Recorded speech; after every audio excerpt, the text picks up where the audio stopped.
भर में लोगों से कहना चाहता हूं, कम मेक इन इंडिया।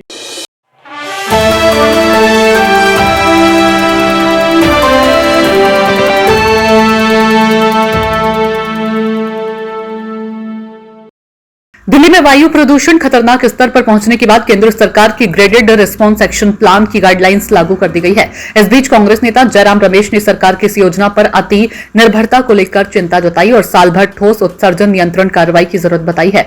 रमेश ने कहा कि दिल्ली में हर साल सर्दियों के मौसम में वायु प्रदूषण के हालात बिगड़ते हैं, लेकिन सरकार की प्रतिक्रिया केवल आपातकालीन कदमों तक सीमित रह गई है। उन्होंने एक्स पर लिखा, दिल्ली में जीआरएपी 3 लागू किया गया है। 2014 से 2017 के बीच सुप्रीम कोर्ट ने वायु प्रदूषण संकट को देखते हुए इस योजना को मंजूरी दी थी। उम्मीद थी कि समय के साथ ये काम जरूरी होगा, क्योंकि साल भर उत्सर्जन में कमी आएगी, लेकिन अब ये पूरी तरह रिएक्टिव हो चुकी है। कांग्रेस नेता ने कहा कि सरकार को संकट प्रबंधन की बजाय संकट से बचाव पर ध्यान देना चाहिए। उन्होंने चेतावनी दी कि अगर मौजूदा हालात जारी रहे तो दिल्ली को राष्ट्रीय वायु गुणवत्ता मानकों को पूरा करने के लिए अब भी अपने PM 2.5 स्तर पर 60 से अधिक की कमी लानी होगी। रमेश ने कहा कि दिल्ली को साफ हवा के लिए सख्त और बहुक्षेत्रीय कदम उठाने होंगे। ये सिर्फ अक्टूबर-नवंबर तक सीमित नहीं होने चाहिए, बल्कि साल भर चलनी चाहिए। स्टेज 3 में क्या है प्रतिबंध?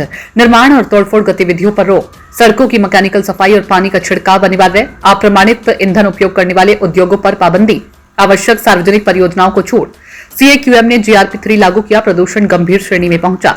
केंद्रीय वायु गुणवत्ता प्रबंधन आयोग ने मंगलवार को दिल्ली NCR में GRP के तीसरे चरण को लागू किया है। रिपोर्ट के अनुसार सोमवार को दिल्ली का AQI 362 था, जो मंगलवार सुबह 425 तक पहुंच गया। CAQM ने कहा कि स्थिर मौसम, ठंडी हवाएं और अस्थिर वायुमंडलीय स्थितियां इस प्रदूषण वृद्धि की मुख्य कारण है। आयोग ने अपने बयान में कहा कि दिल्ली NCR में वायु गुणवत्ता की मौजूदा स्थिति को देखते हुए GRAP के स्टेज 3 के तहत सभी कदम तुरंत प्रभाव से लागू किए जा रहे हैं।